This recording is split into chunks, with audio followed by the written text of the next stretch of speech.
The actual story was based on a little house in Culver City, where there was a lady living with her children, a lower middle class home, who felt that indeed she was being attacked physically by something she couldn't see, and ran into two of my graduate students in a bookstore because they were looking for books on ghosts. And she said to them, "I've got a problem in my house." And they said, "We'll be very happy to come and take a look at your house."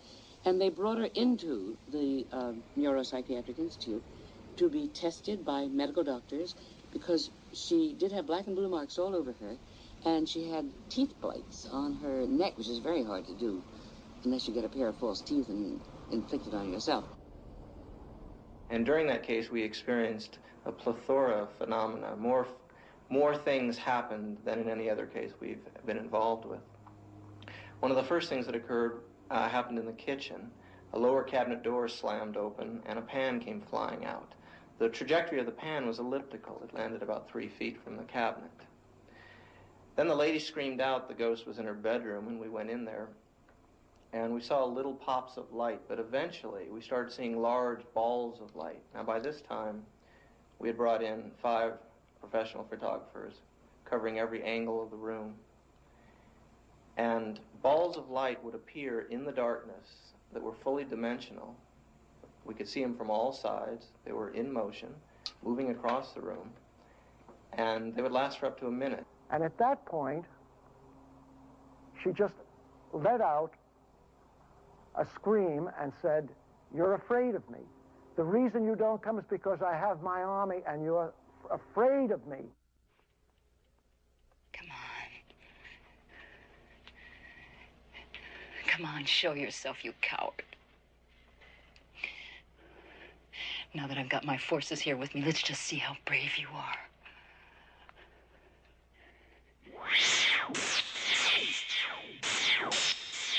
We were all ducking. These things were firing all over the place. I first thought it was some kind of short, but it wasn't. They seemed to have a purpose and an aim. And at that point, she started laughing and saying, "Well, you're showing us your lights, but you're not showing us yourself. Show us yourself, you damned coward." Is that all you got the guts to do?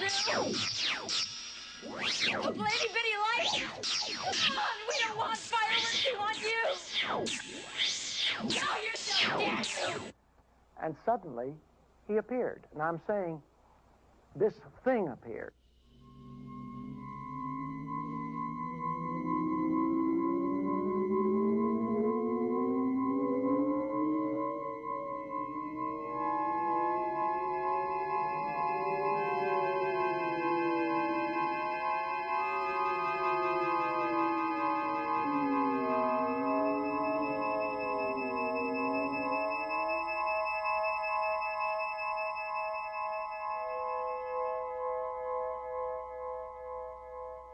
It was the most amazing thing I think that I've ever seen. And from that point on, I truly believe that there's something beyond our world.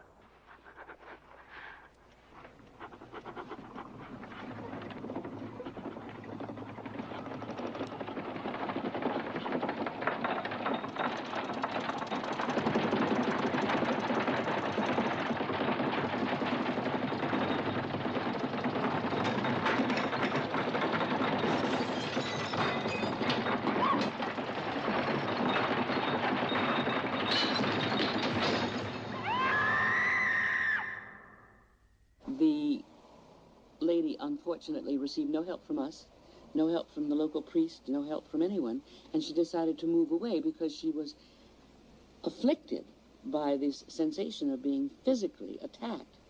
She moved to Texas, and I'm sorry to say that that entity, whatever it was, seemed to be attached to the family rather than to the house, and it moved with her to Texas. The real-life evil doings in the entity were not limited to the West Coast. At the same time Frank DeFelitta was recording the events in Culver City, California, an entire family in New York was being victimized by strange occurrences in their home. That house gave inspiration to one of Hollywood's all-time supernatural hits, The Amityville Horror. It's an old community on Long Island in New York, and supposedly the house was built on Indian burial ground. and spirits of the Indians still exist, of course. Then there was another story that the house was also on that exact spot, had been the house of a warlock. I forget the name of the guy who lived there.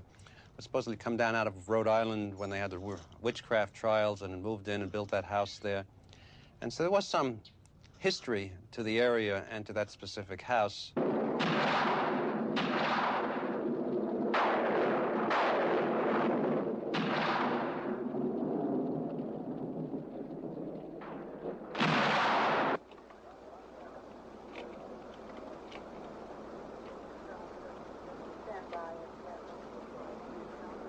The George and Kathy Lutz family moved into the house after these murders, and they stayed only 28 days.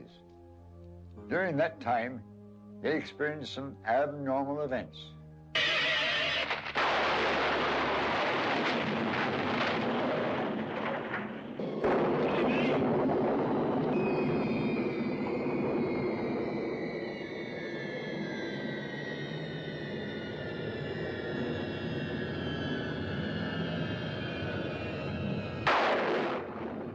But the Lutzes claimed many strange things. The children having nightmares, the daughter talking to the pig, having this strange thing in the house, in her room, that only she could see. Jesus loves me, the Bible. Who are you singing to, Princess? You scared Jody. Jody? No, there's no one here, see? You scared her. She went out the window. She went out the window? Well, I better check to make sure she's not still there, huh?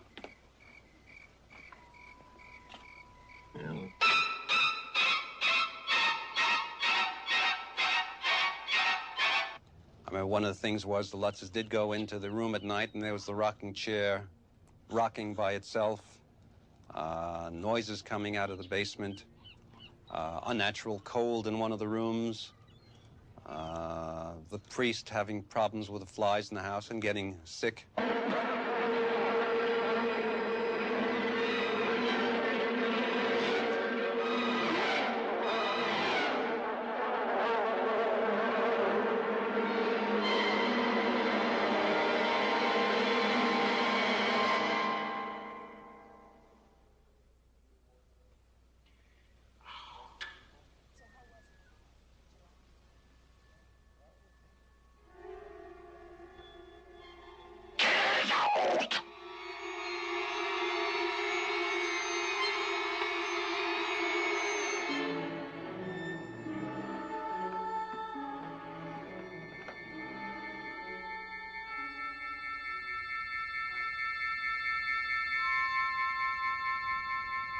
Chuck Moses investigated, and I think he did a lie detector test with the Lutzes, which proved, according to him, that they were telling the truth.